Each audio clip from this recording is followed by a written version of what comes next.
Jesús oyó que Juan estaba preso, volvió a Galilea. Y dejando a Nazaret, vino y habitó en Capernaum, ciudad marítima, en la región de Zabulón y de Neftalí, para que se cumpliese lo dicho por el profeta Isaías cuando dijo: tierra de Zabulón y tierra de Neftalí, camino del mar, al otro lado del Jordán, Galilea de los gentiles. El pueblo asentado en tinieblas vio gran luz, y a los asentados en región de sombra de muerte, luz les resplandeció. Desde entonces comenzó Jesús a predicar y a decir: arrepentidos, porque el reino de los cielos se ha acercado. Dejamos hasta allí la lectura y sabemos que el Señor bendice la lectura de su santa palabra. 3 lecciones que quisiera que nos fijáramos acerca del comienzo del ministerio del Señor Jesucristo. Primero, quisiera hablar acerca de su humillación. Él dejó su hogar en Nazaret para ir a Capernaum, un lugar que dice que estaba sentado en tinieblas y en sombra de muerte. En segundo lugar, quisiera que veamos su obra. ¿Qué fue lo que él hizo? Él fue para darles luz. Dice: pueblo que estaba en tinieblas, luz resplandeció sobre ellos. Y en tercer lugar, quisiera que veamos su mensaje. ¿Qué fue lo que él comenzó a predicar? ¿Qué fue lo que el Señor Jesucristo dijo cuando comenzó su ministerio en la vida? Lo tenemos en el versículo 17. Él dijo: arrepentidos, porque el reino de los cielos se ha acercado. El mensaje del Señor Jesucristo tenía, por un lado, el llamado al arrepentimiento, y por otro lado tenía la cercanía del reino de los cielos en la persona del mismo Señor Jesucristo. Vamos a tratar de desarrollar entonces estas 3 ideas con la ayuda del Señor. Primeramente, su humillación. Nosotros sabemos que el Señor Jesucristo, Él ha sido por toda la eternidad el eterno Dios. Nosotros sabemos que la Biblia dice: en el principio era el Verbo, y el Verbo era con Dios, y el Verbo era Dios. Pero un día el Verbo se hizo carne y habitó entre nosotros. ¡Qué maravilla! Cuando el Señor Jesucristo deja su hogar en el cielo y viene a la tierra. Nació en Belén, de Judea, como sabemos. Pero dice que después volvió a una aldea en Galilea llamada Nazaret. Allí creció, allí vivió. La gente le conocía a él. Le decían el carpintero de Nazaret. José, el esposo de María, era un carpintero, y se dice que el Señor también estaba allí. Una vez él volvió a su aldea y la gente decía: ¿no es este el carpintero? ¿No tenemos aquí a María, su madre, y sus hermanos con nosotros? Pero vemos que el Señor dejó su hogar para ir a otro lugar que se llamaba Capernaum. Y en Capernaum, según nos dice aquí la palabra, era llamado un lugar que estaba en tinieblas, un lugar que estaba en sombra de muerte. Tengo un amigo, ustedes muchos lo conocen, el hermano Clive Babbard, ha predicado aquí, le hemos traducido en español, si quizás lo recuerdan. Él dice que antes de creer en el Señor, él viajó por el mundo y llegó a Galilea, estuvo en esta región. Y dice que aún hasta el día de hoy, esta región donde estaba Capernaum y todo esto, es una región donde hay pecado desenfrenado hasta el día de hoy. Él dejó la comodidad de su hogar para ir a un lugar en tinieblas. Pero quisiera aplicarlo a algo más grande que el viaje que él hizo de Nazaret a Capernaum. Lo dijimos al principio, pero quisiera enfatizarlo más porque aquí tenemos el origen del mensaje del Evangelio. Amigos, el Señor Jesucristo dejó su hogar en el cielo, donde Él tenía la adoración de millares de ángeles, donde su voluntad era completamente obedecida, donde tenía control y dominio de todo. Dejó su hogar en el cielo para venir a este mundo lleno de pecado, con el único propósito de poder dar su vida un día en la cruz y allí derramar su sangre, porque sin derramamiento de sangre no podía haber perdón de pecados. Piensa por un momento en esto. Nosotros normalmente tratamos de ir de un sitio malo para un sitio mejor. Tratamos de buscar algo que sea cómodo para nosotros y nuestra familia. Y eso está bien para nosotros. Pero lo que hizo el Señor Jesucristo fue algo totalmente diferente. Él dejó su hogar en el cielo para venir a este mundo. Hay un himno que cantamos, no sé si está en este himnario, que dice: tú dejaste tu trono y corona por mí, para venir a Belén a nacer. Mas a ti no fue dado el entrar al mesón, y en una cruz y en un pesebre te hicieron yacer. La humillación del Señor Jesucristo. Hay un pasaje en Filipenses capítulo 2 que estoy seguro es conocido por muchos, pero lo voy a leer de todas maneras. Filipenses capítulo 2, versículo 5. Filipenses 2 y 5 dice: haya pues en vosotros este sentir que hubo también en Cristo Jesús, el cual, siendo en forma de Dios, no estimó el ser igual a Dios como cosa que aferrarse, sino que se despojó a sí mismo, tomando forma de siervo, hecho semejante a los hombres, y estando en la condición de hombre, se humilló a sí mismo, haciéndose obediente hasta la muerte y muerte de cruz, por lo cual Dios también lo exaltó hasta lo sumo y le ha dado un nombre que es sobre todo nombre, para que en el nombre de Jesús se doble toda rodilla de los que están en los cielos y en la tierra y debajo de la tierra, y toda lengua confiese que Jesucristo es el Señor, para gloria de Dios Padre. Fíjense en estas palabras que están en el medio de este mensaje. Se humilló a sí mismo. Se humilló a sí mismo. No hay nadie que esté por encima de él. No hay nadie que pueda estar por encima de la persona del Señor Jesucristo. Y alguien tan exaltado, tan único, se humilló hasta lo más bajo. ¿Por qué? Porque él sabía que cada uno de nosotros como pecadores no podíamos ser aceptos en su presencia. No podíamos lograr la salvación por nuestras propias obras, por nuestros propios recursos. Porque la Biblia dice: por cuanto todos pecaron y están destituidos de la gloria de Dios. Quisiera que pensáramos en eso, por favor, con mucha atención. La palabra de Dios dice que todos somos pecadores. La palabra de Dios dice que no hay justo ni aun uno. No hay quien haga lo bueno. No hay ni siquiera una. Todos se descarriaron. A una se desviaron delante de Dios. Y la Biblia dice: la paga del pecado es muerte. Pero amigos, hay una solución para esto. Nuestra única esperanza de salvación está en la persona del Señor Jesucristo. No hay otro nombre, como dice aquí, dado a los hombres por medio del cual podamos ser salvos. No hay otro. Y lo sabemos porque Él se humilló a sí mismo. Como hemos dicho tantas veces, cuando Cristo estuvo clavado en la cruz, cuando los clavos traspasaron sus manos, sus pies, cuando Él recibió la corona de espinas, cuando Él recibió el latigazo de los romanos en su cuerpo, y como cantamos en otro himno, la poesía de los himnos clásicos es tan bella, como cantamos en otro himno que dice: sus manos, sus costados y sus pies de sangre manaderos son, y las espinas en su sien, mi leve culpa las lavó.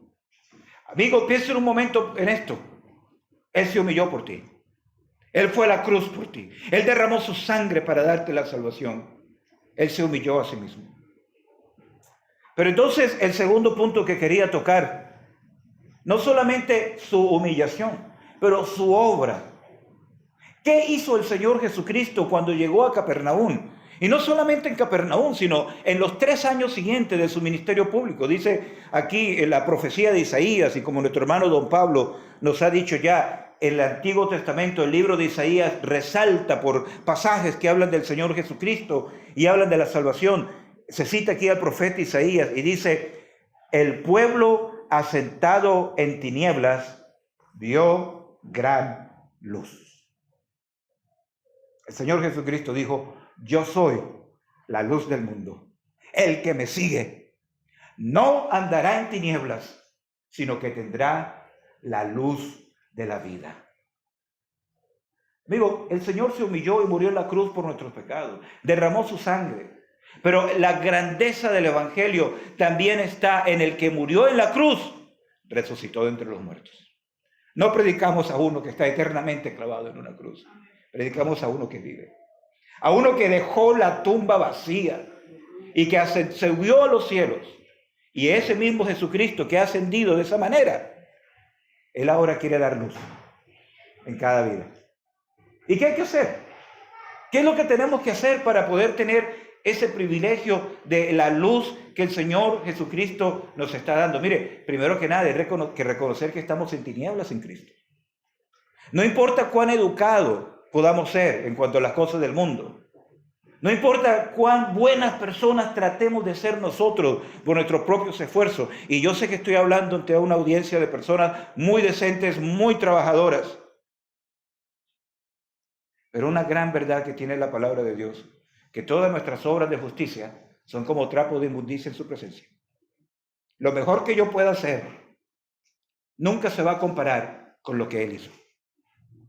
La obra de la cruz es tan grande.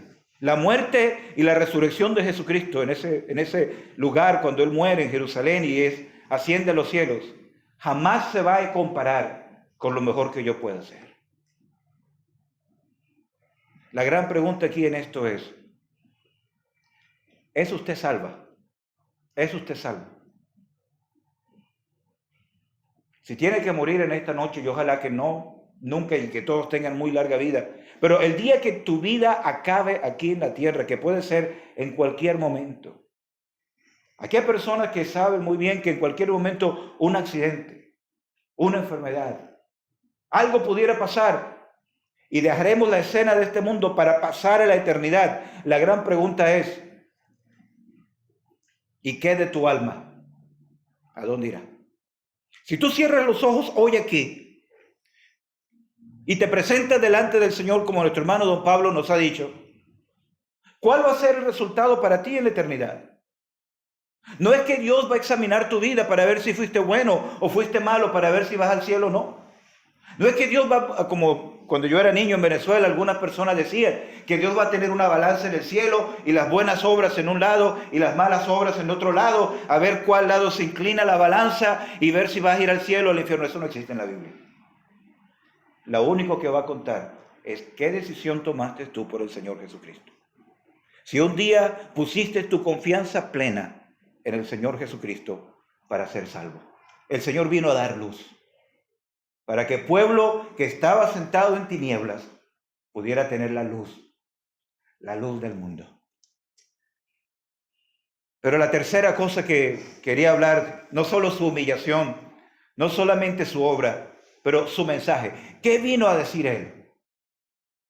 No ha habido ninguna otra persona en esta tierra como el Señor Jesucristo, ni en los cielos, ni en ninguna otra parte, por supuesto. Pero dice que Él cuando comenzó a predicar, dice en el versículo 17, comenzó Jesús a predicar y a decir, arrepentidos, porque el reino de los cielos se ha acercado. Sé que cuando se predica el Evangelio, mucha gente le gusta escuchar hablar de cosas buenas del Evangelio, el amor de Dios. El himno que cantamos al principio, no sé si se fijaron en esas palabras tan bellas que cantamos en ese himno. Si fuera tinta todo el mar, y todo el cielo un gran papel, y todo hombre un escritor, y cada hoja un pincel, para escribir de tal amor, estas cosas no alcanzarían. Pero el amor de Dios tan grande, amigos, tan grande, se manifiesta, no es que Dios va a dejar a todo el mundo ir al cielo. El amor de Dios se manifestó de una forma particular en la muerte de Jesucristo en la cruz. Y cuando Él muere en la cruz y derrama su sangre para darnos la salvación y la vida eterna, ese es, como dice en Romanos, Dios muestra su amor para con nosotros, en que siendo aún pecadores, Cristo murió por nosotros. Arrepentidos. ¿Qué es arrepentirse? El jueves pasado aquí en la clase de inglés, los muchachos estaban aprendiendo el versículo en inglés que dice, repent ye and believe the gospel. Arrepentíos y creed el evangelio, que es en el relato de Marcos, capítulo 1. Y les estaba tratando de explicar que arrepentirse significa cambiar la mente, cambiar tu actitud completamente. Arrepentirse es diferente a sentir remordimiento Una persona puede haber hecho algo malo y decir, me siento mal, me remuerde la conciencia por lo que hice, pero lo sigue haciendo. No sé si les ha pasado alguna vez. Sé que lo que estoy haciendo está mal, pero lo sigue haciendo. La Biblia no dice, ten remordimiento de conciencia. La Biblia dice, arrepentíos. ¿Qué es arrepentirse? Es reconocer que yo estoy haciendo mal, que soy un pecador y que necesito pararme y dar media vuelta y caminar en una dirección contraria hacia la persona del Señor. Eso es arrepentirse. Deje el hombre impío su camino y vuelva hacia Jehová, quien dará salvación y vida eterna. Arrepentidos. Quisiera que todos pudieran tener bien claro esta parte del mensaje, porque la Biblia dice que en la presencia del Señor no puede entrar nada que esté contaminado por el pecado. Yo como pecador, yo no puedo llevar mi pecado ante la presencia del Señor. Pero la gran noticia del Evangelio es que si yo reconozco que soy un pecador, pero dice la Biblia en el libro de los Proverbios, el que encubre su pecado no prosperará, mas el que los confiesa, ¿y sabe qué dice después? Y se aparta, alcanzará misericordia. El que encubre su pecado no prosperará, mas el que los confiesa y se aparta alcanzará misericordia. Eso es arrepentirse. Arrepentidos. Arrepentidos. Señor, yo sé que soy un pecador. Yo sé que lo que yo he hecho, no solamente lo que yo he hecho, sino lo que yo soy. Porque, amigo, piensa una cosa, no somos pecadores porque pecamos. Pecamos porque somos pecadores. No es que yo hago pecado y eso me convierte en un pecador. Es que yo hago pecado porque soy un pecador. Señor, yo he pecado. Señor, yo soy un pecador. Pero en este momento yo vengo delante de ti, Señor. Me arrepiento y yo creo en tu Hijo Jesucristo. Yo creo en el Señor que murió en la cruz por mí. Sálvame. Sálvame. Nuestro hermano Javier la otra noche predicaba sobre cuando Pedro trató de caminar sobre el agua. Él pensó que podía llegar al Señor por sus propios medios. Él pensó que él podía caminar sobre el agua y hacerlo. El Señor le dijo, bueno, si te atreves, ven. Pero llegó un momento cuando se dio cuenta que no podía. Las olas, el viento alrededor de él comenzó a hundirse. ¿Qué hizo Pedro? Clamó a gran voz. Reconoció que estaba perdido. Reconoció que no tenía ninguna otra esperanza. Y él dijo, Señor, sálvame. ¿Qué le dijo el Señor? Bueno, Pedro, tienes que ir a la iglesia. Bueno, Pedro, tienes que leer la Biblia. Pedro, tienes que bautizarte. Pedro, tienes que hacer esto, tienes que hacer lo otro. ¿Qué hizo el Señor? Dice, y al instante extendió su mano y lo sacó. Amigo, la salvación depende solamente de Jesucristo. Y por eso es que cuando predicamos el Evangelio, quisiéramos que cada persona entendiera, no se puede estar en dos caminos al mismo tiempo. O estás en el camino angosto que lleva a la vida, o estás en el camino ancho que lleva a la destrucción. Y la única forma de poder tener esa seguridad es confesando al Señor Jesucristo, Señor, soy un pecador, yo creo en ti hoy como en mi Salvador personal. El Señor dice, el reino de los cielos se ha acercado. El Señor Jesucristo está cerca. Sí. Cerca de ti está la palabra, en tu boca y en tu corazón. Esta es la palabra de fe que predicamos, que si confesares con tu boca que Jesús es el Señor y creyeres en tu corazón que Dios le levantó de los muertos, serás salvo. Ese es el mensaje de fe, ese es el mensaje del Evangelio. Si usted no ha creído en Cristo, usted todavía está, como dice Efesios, muerto en tus delitos y pecados. Estaba leyendo, y con esto ya voy a terminar, un poema de un poeta colombiano del siglo XIX, Antonio Muñoz, escribió estas palabras: no son los muertos los que en dulce calma la paz disfrutan de su tumba fría. Muertos son los que tienen muerta el alma y viven todavía. Se lo leo otra vez. No son los muertos los que en dulce calma la paz disfrutan de su tumba fría. Muertos son los que tienen muerta el alma y viven todavía. La Biblia dice, sin Cristo estamos muertos en nuestros delitos y pecados. Pero si crees en Cristo, como tu Salvador personal, tendrás vida y vida eterna. Vamos a orar.